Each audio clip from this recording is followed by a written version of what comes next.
जय हिंद। आज के हिंदी अखबार विश्लेषण रिव्यू में आप लोगों का हार्दिक स्वागत है। मंगलवार 6 दिसंबर 2022, मार्गशीर्ष शुक्ल पक्ष त्रयोदशी, विक्रम संवत 2079, पुण्याकं का friends. Very good morning everybody. Niranjan underscore Das dot official YouTube channel पर भी आप जुड़े हुए हैं और हमें देख रहे हैं। करंट अफेयर्स के लिए हमारा क्लास है फ्रेंड्स। त्रुटि के लिए मैं क्षमा प्रार्थी हूँ फ्रेंड्स। सुधार हो रहा है, समय के साथ इसमें सुधार हो रहा है। चूँकि सुधार काफ़ी धीरे हो रहा है, इसलिए क्षमा प्रार्थी हूँ मित्रों। सुधार लेकिन होगा। काफ़ी कुछ आपके लिए जो बहुत ही उपयोगी कंटेंट है उस पर हमारे टीम का पूरा फोकस रहेगा कि आप तक बिल्कुल समय पे पहुँचे, सही चीज़ पहुँचे और बहुत उपयोगी हो, बहुत ही ज़्यादा उपयोगी हो। हमारी कोशिश उस ओर अग्रसर है। देखते हैं आज का हिंदुस्तान अखबार फ्रेंड्स। हिंदुस्तान अखबार से प्रारंभ किए हैं बगैर समय गवाए। अवसर, नए पदों पर बहाली की प्रक्रिया कई चरणों में होगी पूरी। बिहार पुलिस में 62,000 नए पदों पर होगी बहाली। दिसंबर या जनवरी महीने में सिपाही के रिक्त 65,000 पदों पर बहाली से होगी शुरुआत। सिपाही से दरोगा तक के विभिन्न स्तरों के 74,000 पदों के सृजन का काम जारी है। 74,000 पदों पर सृजन का काम जारी है, लेकिन 62,000 की बहाली के लिए पदों की बहाली की रिक्तियां कन्फर्म हो गई है। तो आप लोग तैयारी में जुट जाइए एस्पिरेंट्स। 23,000 के करीब दरोगा, बहुत ह्यूज अमाउंट है। 23,000 के करीब दरोगा और 35,000 सिपाही के पद होंगे सृजित होने वाले नए पदों में। सिपाही के पद सृजित होने वाली नए पदों में 9,000 से अधिक चालक सिपाही के, एएसआई और हवलदार के भी करीब 5800 पद होंगे। सिपाही के रिक्त करीब 6500 पदों पर रोस्टर क्लियरेंस के बाद बहाली की अधियाचना भेजी जाएगी। पुलिस मुख्यालय की फ्रेंड्स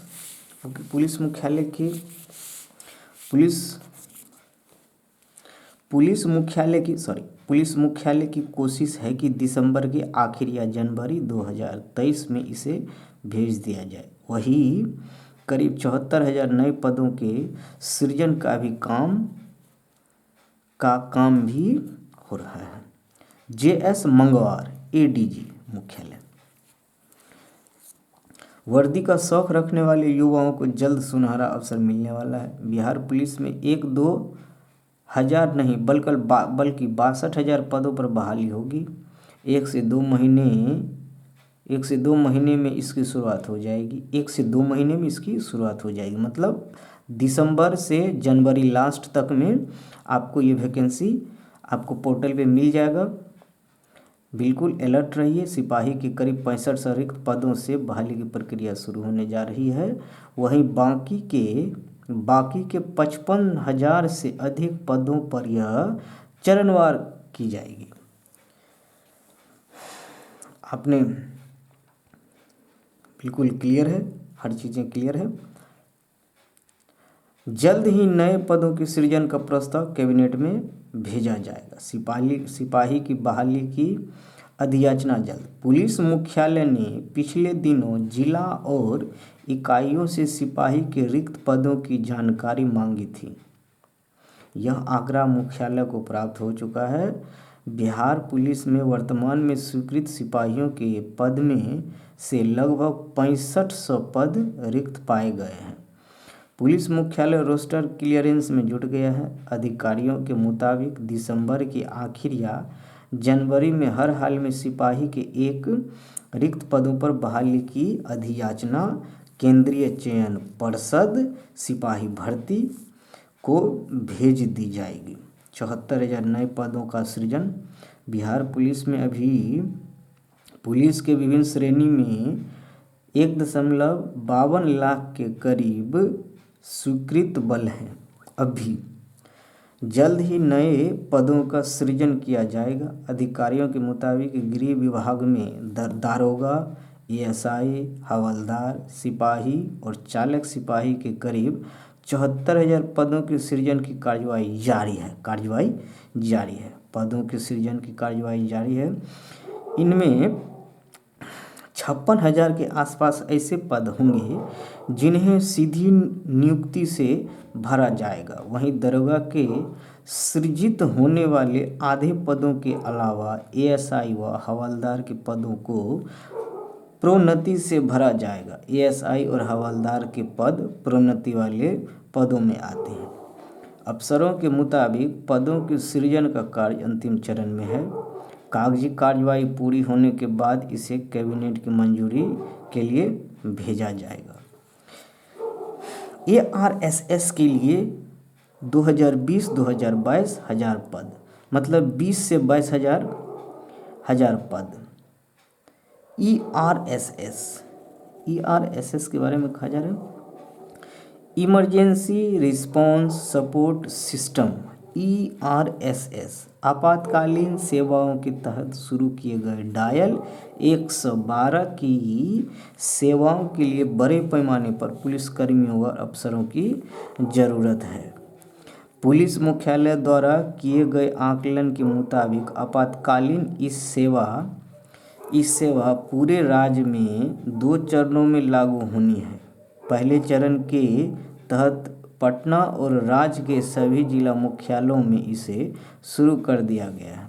दोनों चरणों को मिलाकर 20 से 22 हजार पुलिसकर्मियों की ज़रूरत है। नए पदों में यह भी शामिल है, मतलब जो 62,000 होगी उसमें ये भी शामिल है। ईआरएसएस का भी पद शामिल है।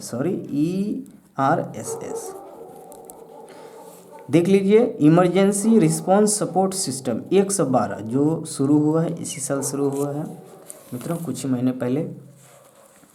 कुडनी विधानसभा सीट के लिए 57.90% वोटिंग, मतलब 58% वोटिंग हुआ है। कुडनी विधानसभा उपचुनाव में लगभग 58% मतदान हुआ है। सुबह 7 बजे से शाम 6 बजे तक मतदान का समय निर्धारित था, लेकिन निर्धारित समय के बाद भी बूथ पर कतारबद्ध लोगों का मतदान जारी रहा। 64.19% हुआ था मतदान वर्ष 2020 में। 8 दिसंबर को जारी होगा चुनाव का परिणाम। हम लोग परिणाम देखेंगे। अखिलेश कांग्रेस प्रदेश अध्यक्ष बने। पूर्व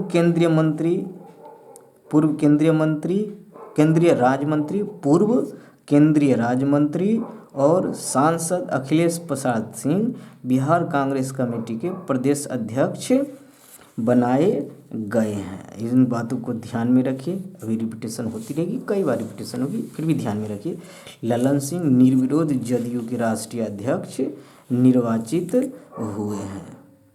निर्विरोध हुए हैं।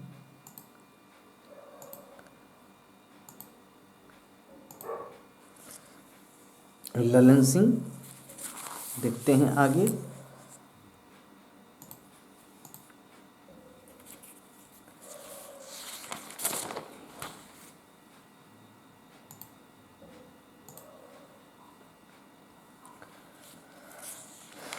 भूमि कब्जाने वालों पर होगी कार्रवाई। देखिए, मुख्यमंत्री ने राजस्व भूमि सुधार विभाग के अपर मुख्य सचिव से कहा, देखिए आपके अफसर गड़बड़ कर रहे हैं। पटना में सोमवार को जनता के दरबार में मुख्यमंत्री कार्यक्रम में महिला की शिकायत सुनते सीएम नीतीश कुमार, बहू को निकालने की हिम्मत कैसे की, जांच करे डीजीपी। देखिए, दहेज प्रथा के खिलाफ हम लोग इतना अभियान चला रहे हैं, मुख्यमंत्री जी का कहना है। उन्होंने अपने प्रधान सचिव को भी निर्देश दिया कि आप लोग भी इस तरह के मामलों को देखिए। 79 लोगों ने जनता के दरबार में रखी अपनी समस्याएं। लालू की किडनी प्रत्यारोपण सफल रही है, आईसीयू में लाई गई। ऑपरेशन के बाद हाथ हिला, राजद प्रमुख ने किया अभिवादन। सिंगापुर के माउंट एलिजाबेथ अस्पताल में ऑपरेशन हुआ। रोहिणी जो उनकी पुत्री थी, उन्होंने अपना एक किडनी प्रत्यारोपित कराए हैं लालू प्रसाद जी ने। और सुविधा, कोसी एक्सप्रेस समेत कई ट्रेनें आज से रद्द। बरौनी में एनआई कार्य को ले बाधित रहेंगी ट्रेनें। कटिहार पटना इंटरसिटी भी 3 दिन नहीं चलेंगी। एग्जिट पोल देखिए, एग्जिट पोल का कुछ रिपोर्ट है।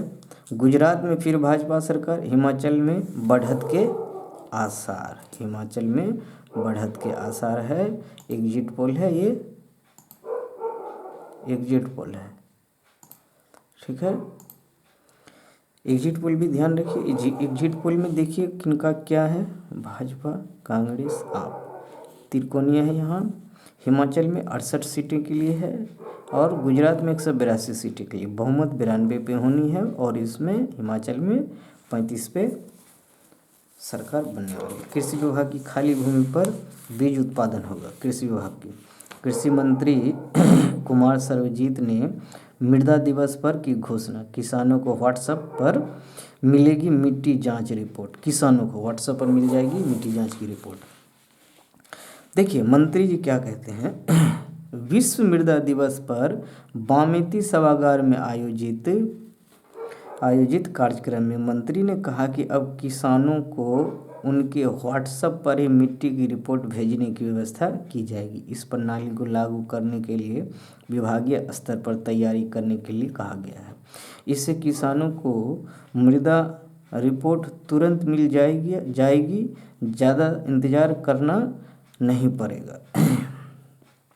प्राप्त सूचना के मुताबिक विभाग के पास 2000 हेक्टेयर ज़मीन है। विभाग के पास, कृषि विभाग के पास 2000 हेक्टेयर ज़मीन है, जिनमें 300 से 400 हेक्टेयर ज़मीन खाली रह जाती है। इनमें कुछ बंजर ज़मीन भी है। ऐसी सभी ज़मीनों पर बीज का उत्पादन करने की कार्य योजना कृषि महकमा तैयार कर रही है। ये कृषि मंत्री जी का वक्तव्य है, स्टेटमेंट है। क्या कुछ होगा इतना याद रखिए। 2000 से 3000 के करीब 2000 हेक्टेयर ज़मीन खाली पड़ी हुई कृषि विभाग में। उसमें से 200 से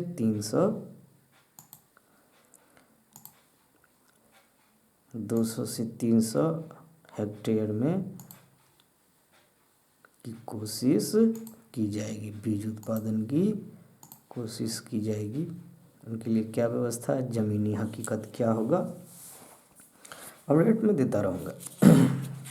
इंग्लैंड लगातार तीसरी बार क्वार्टर फाइनल में। इंग्लैंड ने रविवार देर रात हुए मुकाबले में सेनेगल को 3-0 से हराकर तीसरा विश्व कप क्वार्टर फाइनल में प्रवेश कर लिया। रोनाल्डो के सामने स्विस दीवार तोड़ने की चुनौती होगी। पुर्तगाल की टीम फीफा विश्व कप के प्री क्वार्टर फाइनल में मंगलवार को स्विट्जरलैंड के खिलाफ मैदान में उतरेगी। आज का आकर्षण, मोरक्को और स्पेन के बीच प्री क्वार्टर फाइनल मुकाबला होना है, ठीक है। ग्रुप ई का मैच। सरकार ने बुलाई सर्वदलीय बैठक। जबरन धर्मांतरण संविधान के खिलाफ सुप्रीम कोर्ट। 12 दिसंबर को इस मामले की अगली सुनवाई होगी। 7 दिन का वक्त केंद्र ने मांगा शीर्ष अदालत से। यह बहुत गंभीर मुद्दा है। आखिरकार यह हमारे संविधान के विरुद्ध है। जब कोई व्यक्ति भारत में रहता है तो उस हर व्यक्ति को भारत की संस्कृति के अनुसार से चलना होगा। Supreme court.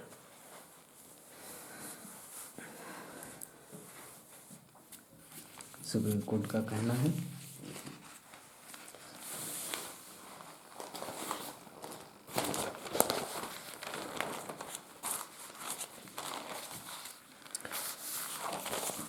अपना कामकाज में चरित्र प्रमाण पत्र के 50% मामले लंबित, अपील की मिलेगी सुविधा।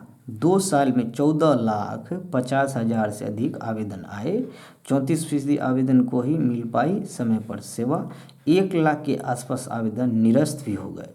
सुधार लाने के लिए गृह विभाग के स्तर पर विशेष प्रावधान किए जा रहे हैं। राज्य में सेवा का अधिकार अधिनियम RTPS राज्य में सेवा का अधिकार अधिनियम आरटीपीएस के तहत आवेदक को 7 दिनों में चरित्र प्रमाण पत्र जारी करने का प्रावधान है, परंतु आवेदन करने के महीने बाद भी लोगों को यह प्रमाण पत्र नहीं मिलता है। आरटीपीएस की शुरुआत 2016 में राज्य में हुई थी, परंतु 2 वर्ष पहले ही इसके दायरे में चरित्र प्रमाण पत्र को लाया गया। तब से अब तक इसके तहत 14,50,000 से अधिक लोगों ने आवेदन किए, जिनमें महज 34% को ही समय पर चरित्र प्रमाण पत्र मिल पाया है।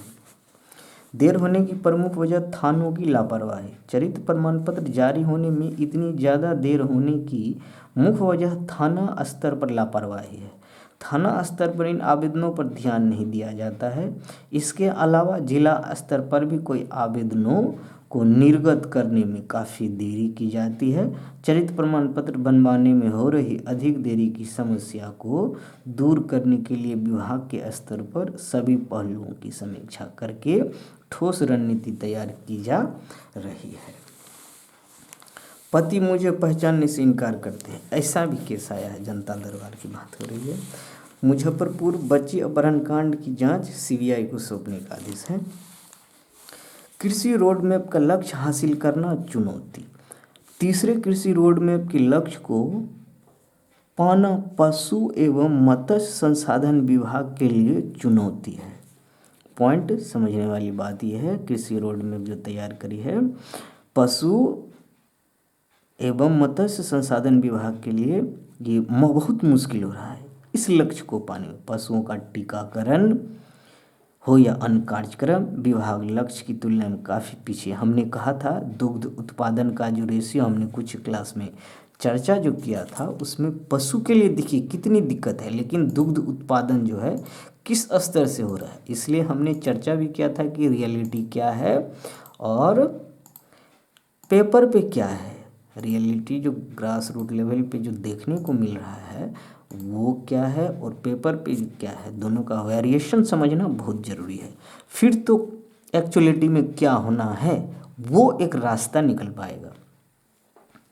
पशुओं का टीकाकरण हो या अन्य कार्यक्रम, विभाग लक्ष्य की तुलना में काफ़ी पीछे है, जबकि तीसरे कृषि रोड मैप की अवधि अगले साल यानी 2023 में समाप्त हो रही है। आधिकारिक सूत्रों के अनुसार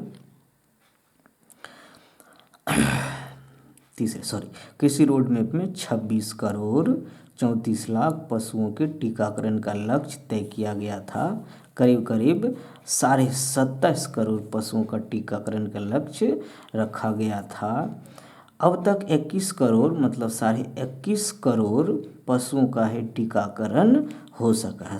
21.5 26 किया गया था, उसमें 21.5 रह गया, मतलब 5 करोड़ पशुओं का टीकाकरण अभी भी नहीं हुआ पूरा। तो मार्च 2023 तक कृषि रोड मैप, ये जो तीसरा कृषि रोड मैप है उनका लक्ष्य समय सीमा समाप्त होना है।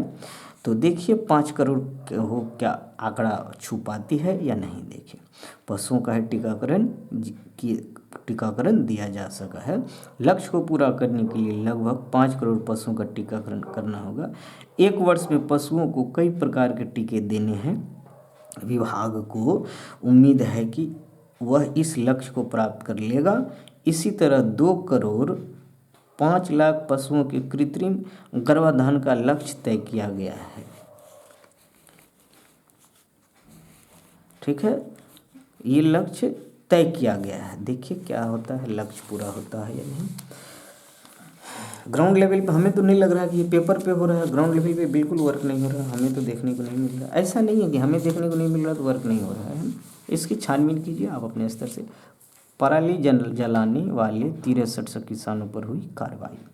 जीएसटी संग्रह बिहार देश में अव्वल। देखिए बिहार में रिकॉर्ड जीएसटी संग्रह हुआ है। नवंबर में पिछले साल की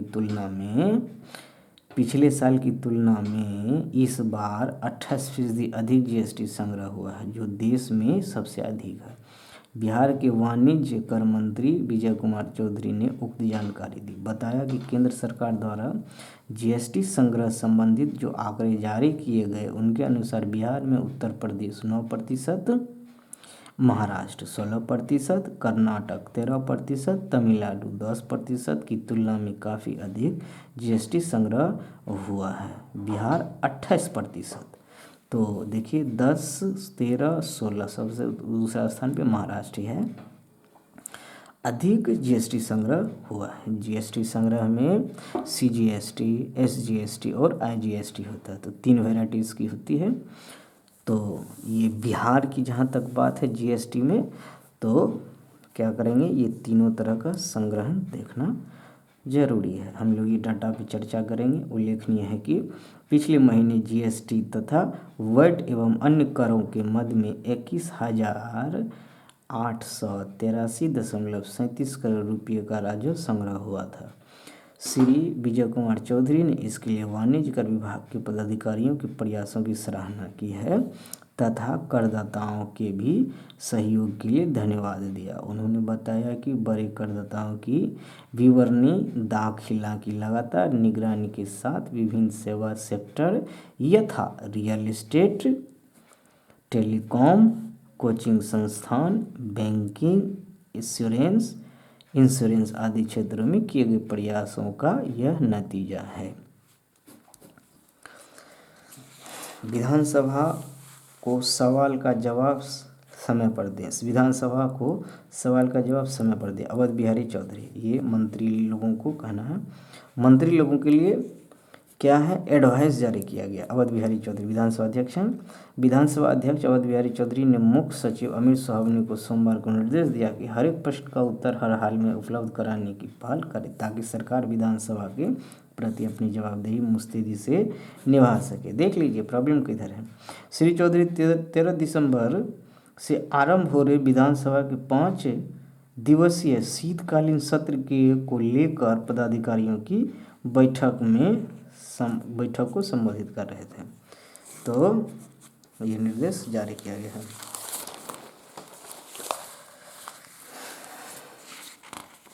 देखिए हिंदुस्तान का संपादकीय क्या कुछ है।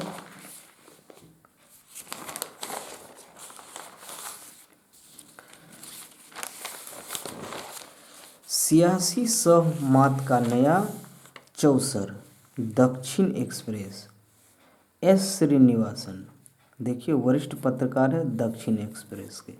भ्रष्टाचारियों के खिलाफ हो रही कार्रवाइयों से भाजपा को उम्मीद है कि तेलंगाना में उसका आधार बढ़ेगा। शर्मिला की पार्टी भी कुछ इलाकों में बीआरएस को नुकसान पहुंचाएगी, संभावनाएं हैं, क्योंकि तेलंगाना में 2023 में चुनाव होना है। फ्रेंड्स हम लोग जानते हैं, तो तैयारी जोर शोर से हो रही है। पॉलिटिकल कंटेंट्स हैं, आप बिल्कुल अपडेट रहें इनसे। देखिए तेलुगु देशम पार्टीज, वहाँ की क्या हालत है, पार्टीज व्हाट्स परसेंट इनकी सारी जो गणित है, हिसाब और किताब जिसको कहते हैं, वो यहाँ कुछ दिया हुआ है, ज़रूरत हो अवश्य यूज़ करें। चलिए स्पोर्ट्स में चलते हैं। हिंदुस्तान का स्पोर्ट्स,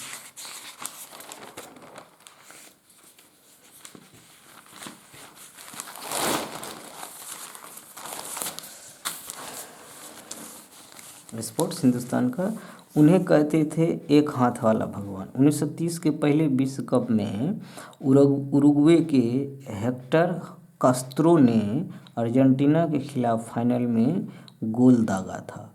उनका उरुग्वे के हेक्टर कास्त्रो ने, मतलब कौन जीता था, उरुग्वे, मतलब फाइनल अर्जेंटीना और उरुग्वे के बीच खेला गया था, और होस्ट कौन कर रहा था, उरुग्वे ही कर रहा था।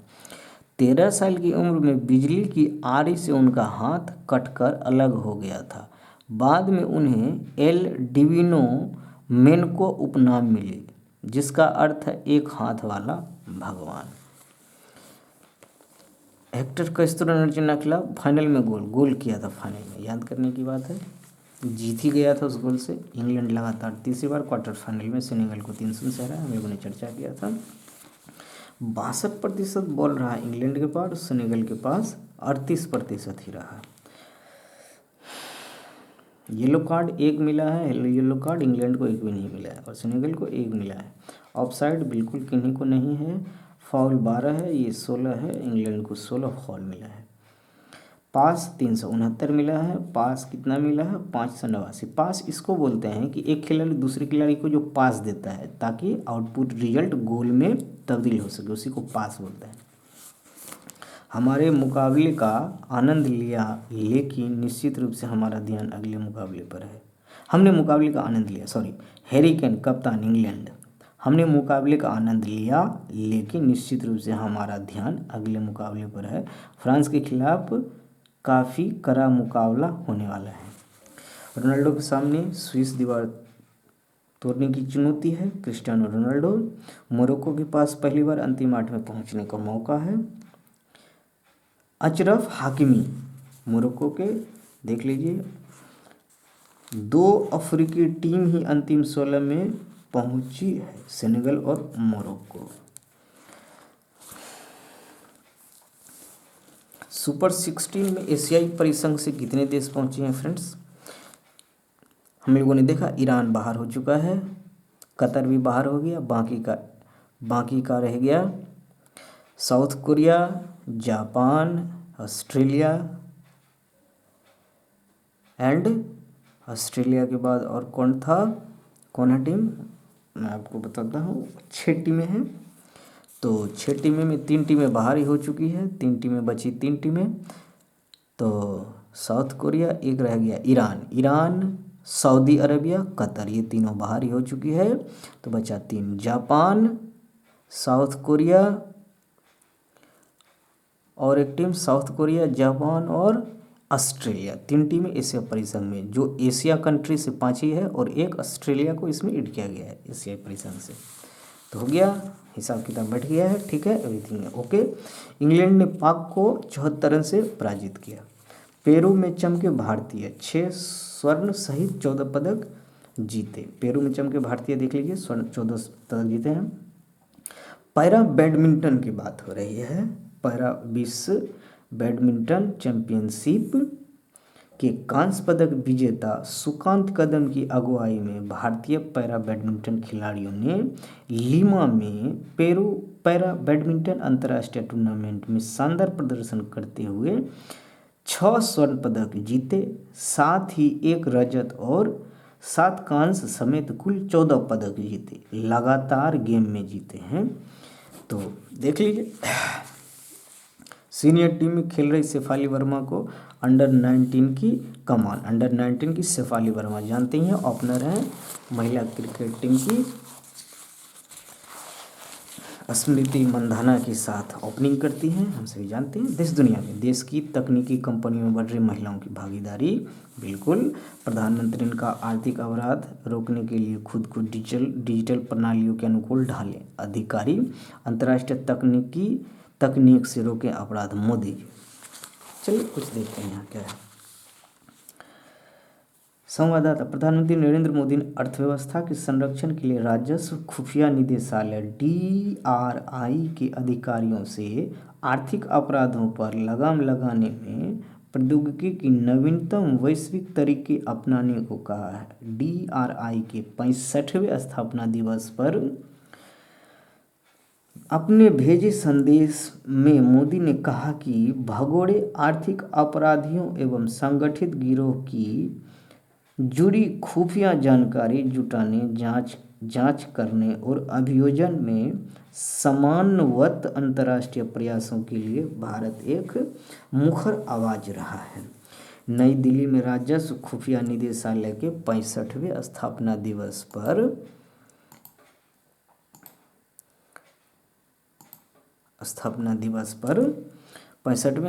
दिवस पर वित्त मंत्री निर्मला सीतारमन ने मिशेल क्विनी डी कोस्टा को DRI वीरता पुरस्कार प्रदान किया। साथ हैं राजस्व सचिव संजय मल्होत्रा और महानिदेशक MK सिंह।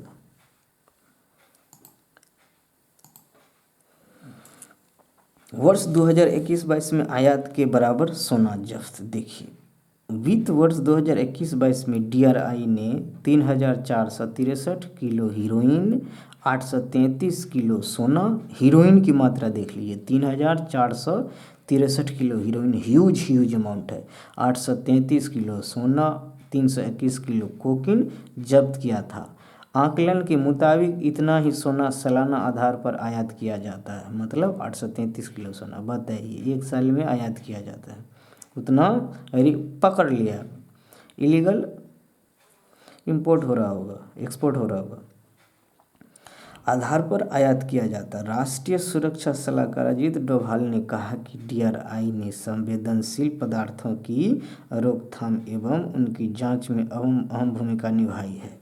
DRI ने देश एवं नागरिकों की सुरक्षा, संवेदनशील वस्तुओं के प्रसार पर लगाम लगाने में अत्यधिक योगदान दिया है। फारूक अब्दुल्ला फिर नेका अध्यक्ष बने हैं। फारूक अब्दुल्ला नेशनल कॉन्फ्रेंस, नेका का मतलब नेशनल कॉन्फ्रेंस के अध्यक्ष बन गए हैं। सरकार चेंज करेगी कांग्रेस, घेरेगी कांग्रेस। गुजरात दिव्यांग बुजुर्गों को मतदान के लिए दिखाया, जोश दिखाया। हीराबेन ने गांधीनगर रायसन गांव में डाला वोट। G20 सम्मेलन में भारतीय भागीदार बने। देखिए उदयपुर में G20 की बैठक की कड़ी में सोमवार को शेरपाओं के साथ सम्मेलन करते भारत के शेरपा अमिताभ कांत। प्रधानमंत्री नरेंद्र मोदी ने G20 की भारत की अध्यक्षता मिलने को देश के लिए गौरव का विषय बताते हुए कहा कि इनमें सभी की नूतनता के साथ भागीदारी होना जरूरी है, होना चाहिए। भाजपा के राष्ट्रीय पदाधिकारियों की बैठक का उद्घाटन करते हुए प्रधानमंत्री मोदी ने कोरोना और यूक्रेन युद्ध के बावजूद भारतीय अर्थव्यवस्था की मजबूती का भी उल्लेख किया। चलिए बिजनेस, कंपनियों के पंजीकरण की प्रक्रिया और सख्त करने की चल रही तैयारी। क्या है जियो टैगिंग? जियो टैगिंग का अर्थ कार्य की भौगोलिक स्थिति, फोटो, मैप और वीडियो के जरिए सटीक जानकारी देनी है। इससे उस जगह की लोकेशन जानी जाती है।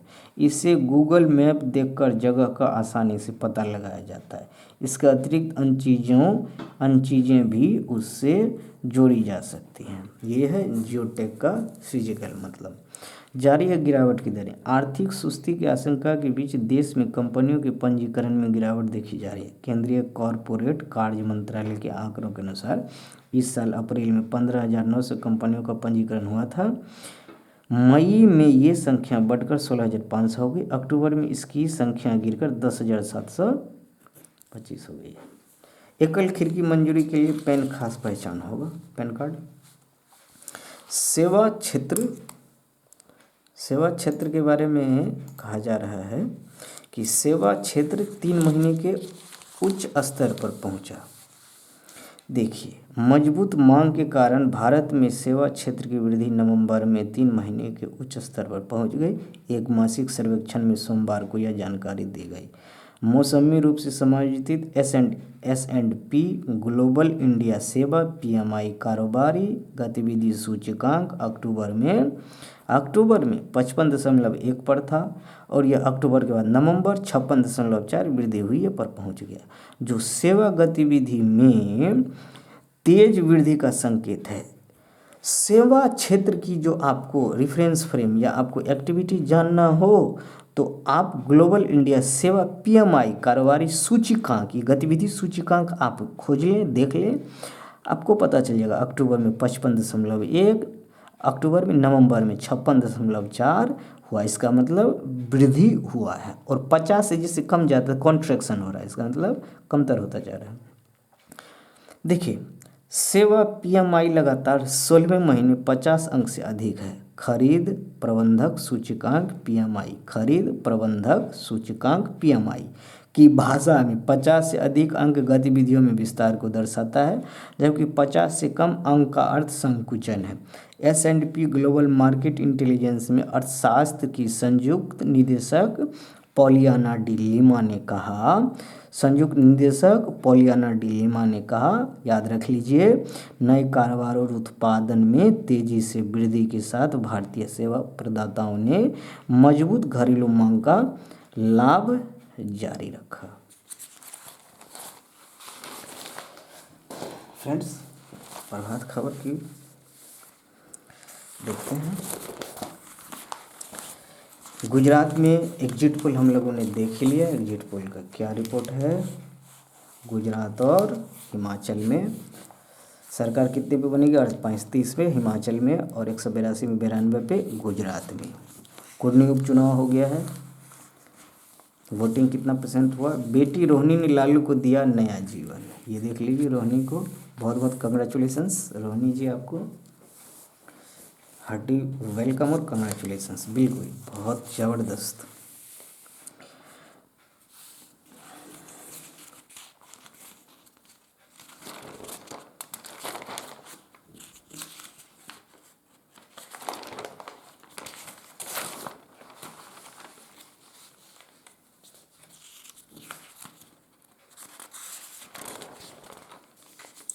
नैतिक पुलिसिंग भंग करना ईरान का सही कदम। देखिए, जो गतिरोध इतने दिनों से चल रहा था ईरान में, हमने चर्चा भी किया था, उसको आखिर नैतिक पुलिसिंग भंग कर दी गई है।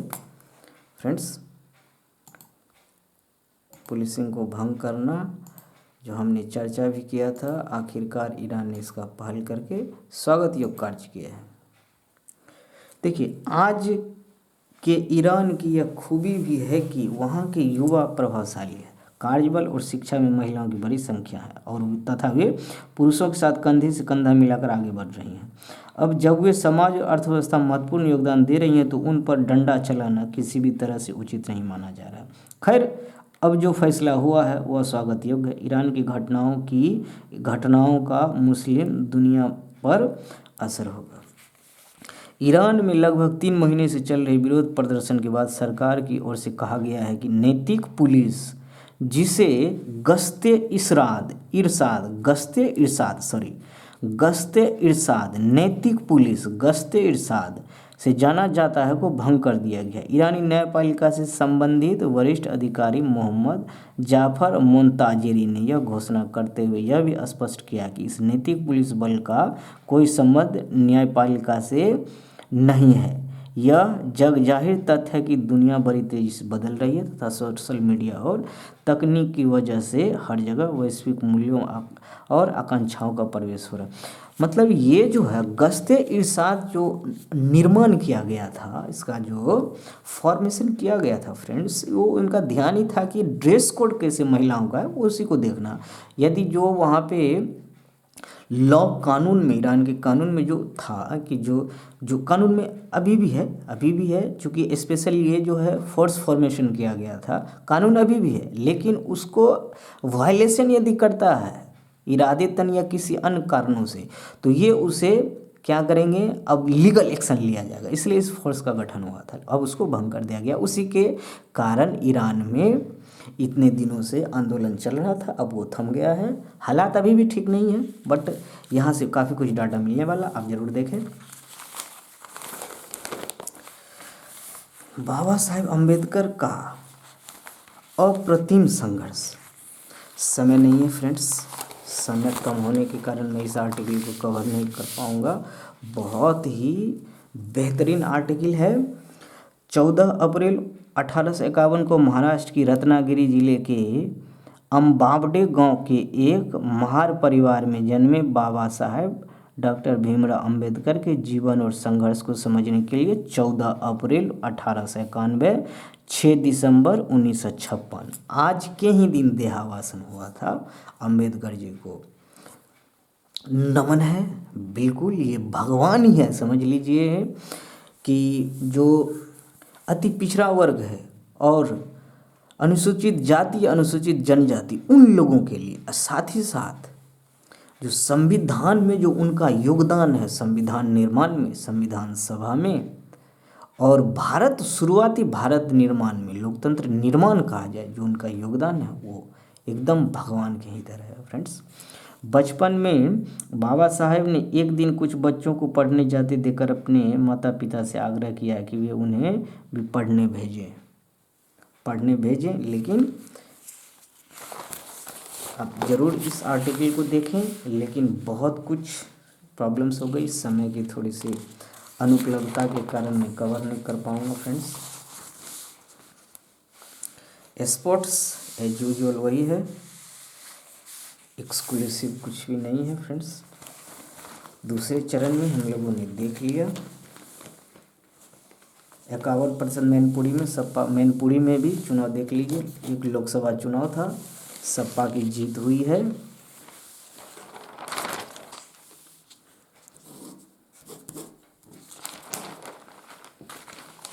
कांवड़ जगत में हम लोगों ने बिल्कुल करीब से सेवा क्षेत्र की वृद्धि हम लोगों ने करीब से देखा।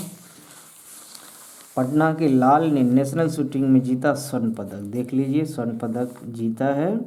अभिषेक कुमार बने शूटिंग रेंज में, अभिषेक कुमार स्वर्ण पदक के साथ जीत का इजहार करते और घर में बने शूटिंग रेंज के साथ अभिषेक कुमार आप लोगों ने देख लिया।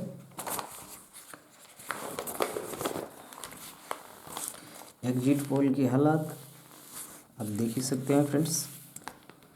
एग्जिट पोल का जो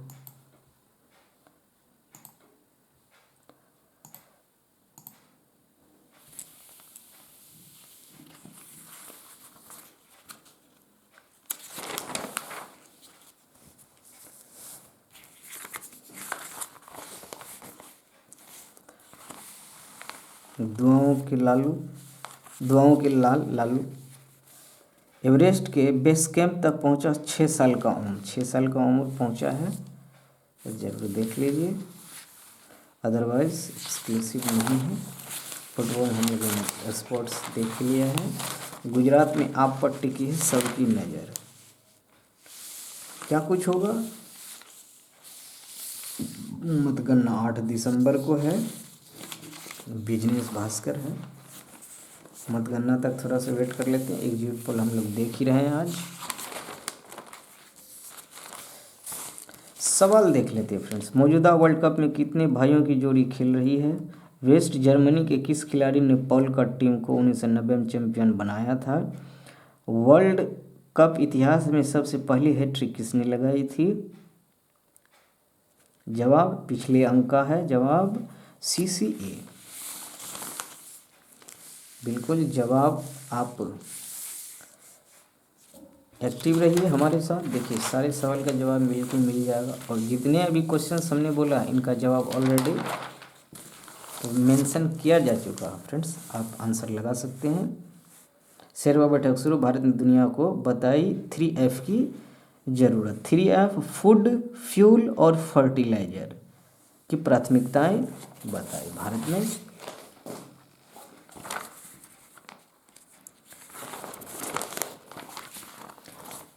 एग्जिट पोल कुडनी का हमने देख लिया। आधिकारिक गड़बड़ जमीन के बारे में जमाबंदी जो जनता दरबार में की गतिविधि हुई है उन्हीं के परिप्रेक्ष्य में है। पंजाब में बजती खतरे की घंटी, पंजाब में बजते दिव्य कुमार सोती। खालिस्तान, कट्टरपंथ, मतांतरण, नशे की समस्या से जूझते पंजाब को लेकर चेतने का समय आ गया है। दिव्य कुमार सोती लेखक, काउंसिल ऑफ स्ट्रेटेजिक अफेयर्स के संबद्ध सामरिक विश्लेषक हैं। दिव्य कुमार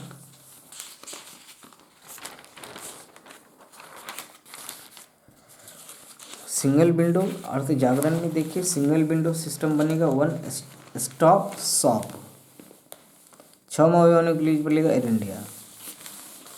अपना प्रदेश में नथिंग एक्सक्लूसिव। स्पोर्ट्स में देख लेते हैं क्या है।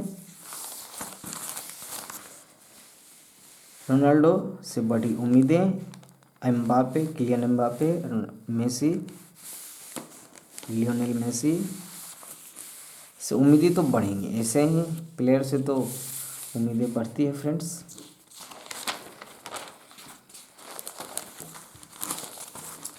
सभी को अपने धर्म का पालन करने का अधिकार है, कोर्ट का कहना। नशीले पदार्थ की तस्करी में शामिल बड़ी मछलियों पर कार्रवाई करेगी सीतारमन।